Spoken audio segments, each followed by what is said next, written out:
Major League Baseball here as Jared Carabas joins the program with DraftKings and also the Baseball is Dead podcast. His appearance is brought to you by DirecTV, home to the most local Major League Baseball games. Jared, good to talk to you again. Thanks for the time today. This Orioles story has been so good for the entire year. Hell, even going back to last year was a great story. But then they're up against it now a little bit. Some major adversity here, in my opinion. How big do you think the Felix Bautista injury is as the closer for that team? It's huge because when we talk about the teams in the American League and their chances on making a run in the postseason, first of all, for all the celebrating that we've done of the Baltimore Orioles, the Rays are not dead. They're 2 games back right now, and they're playing good baseball right now. So losing a guy like Bautista, they still have Cano back there, so they're not completely screwed.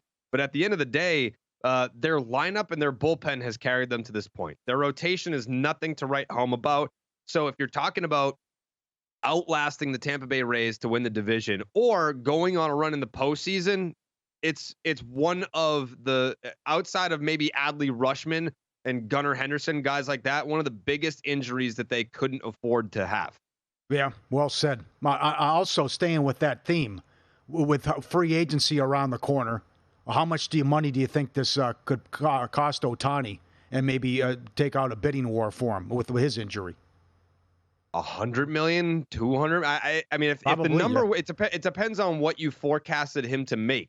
If you were in the camp of it's going to start with a 6, well, now it might start with a 3 or a 4, like low 4s, high 3s, something like that, which is still a lot of money. Like, don't get me wrong, Shohei Ohtani is going to be fine. His grandkids are going to be fine. But at the end of the day, you look at this injury and you say to yourself, well, he's not going to pitch next year.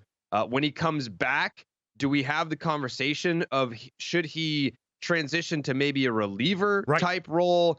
If he's going to be a starter, is he going to be every 6th day? Like, what are we going to do to manage this so that it doesn't happen again? Because knock on wood, God forbid, he needs a Tommy John surgery. That's his second. Mm-hmm. Like, I mean, there's been guys that have had multiple in their careers.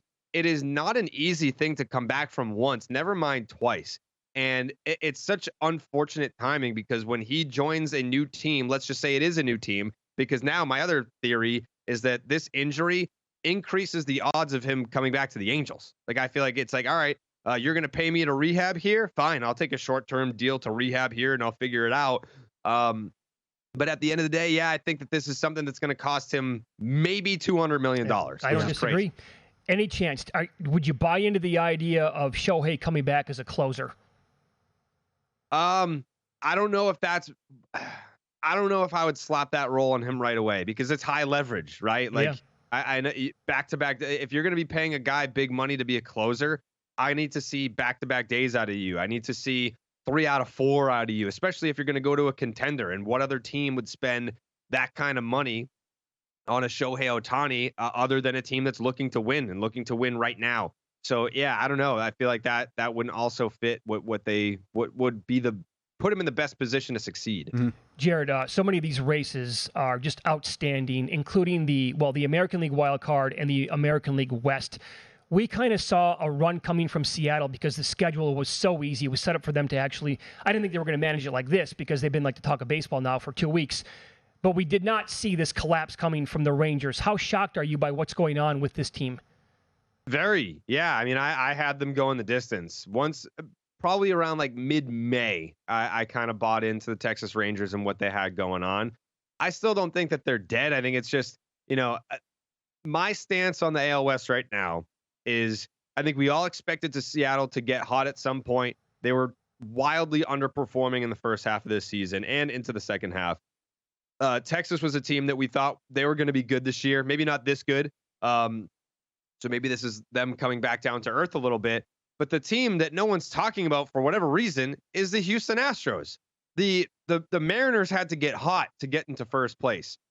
The Rangers were hot all year, and then they had to collapse to be 1 game out. Mm-hmm. Houston has just hovered around the entire time.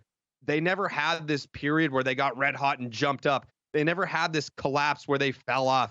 They've been hovering around the entire time. They've had their injuries with Yordan Alvarez, Jose Altuve. They've lost some big names this year. They didn't have Justin Verlander until a few weeks ago. So now adding him, and once you start to get more healthy, I still think that Houston's going to be the team that come September is going to jump out in first place and win this division. Can you believe this season, as you're getting ready for your podcast today and the topics you're putting together, what this is going to, I mean, Alonso could be traded. The Diamondbacks are hot. The Rangers can't win a game. The Yankees are a disgrace. I mean, there's so many storylines. Yeah, I went down. We had people complaining that we don't talk about the Brewers enough, and I laid out all the topics that we were going to talk about today. There are 10 different things that we could talk about before we start talking about the Milwaukee Brewers. And I love the Brewers, but there's just a lot happening right now, especially when you have a whole weekend's worth of news that you have to catch up on a Monday. Yeah, there's another one. They have that big series against the Cubs, and they've won 8 in a row as well, too. So I know you're loving this. You're a Red Sox guy, and you're still in the race. But they 8-2 in their last 10 series, the Yankees.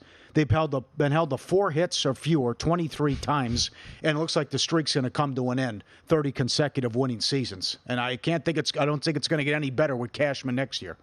It's truly unfortunate to see all that. Yeah, that's it's really breaking me up inside. It's been hard to watch. I think what's crazy about this year, being a Red Sox fan and going against the Yankees this year, as I've done in many years past, is that now Yankee fans are like, you know what? This Jared guy's not so bad, because they hate the Yankees more than Red Sox fans do. So all the Yankees jokes that I've been making this year, Yankees fans are like, I see it now. It's funny. It's funny because now I hate them too, and I want to make these jokes, and now I see what all the fuss is about. So what I feel the worst for Yankee fans is they can go through a bad season. It is what it is. Like they haven't had a losing season. Some of these fans that are on Twitter probably have never seen a losing season in their lives. Yeah. Maybe missed the playoffs, sure, but a losing season, it's a rarity. I think what is really unfortunate for these fans is I don't know where the light at the end of the tunnel is for this organization. It's not like a one off-season type fix.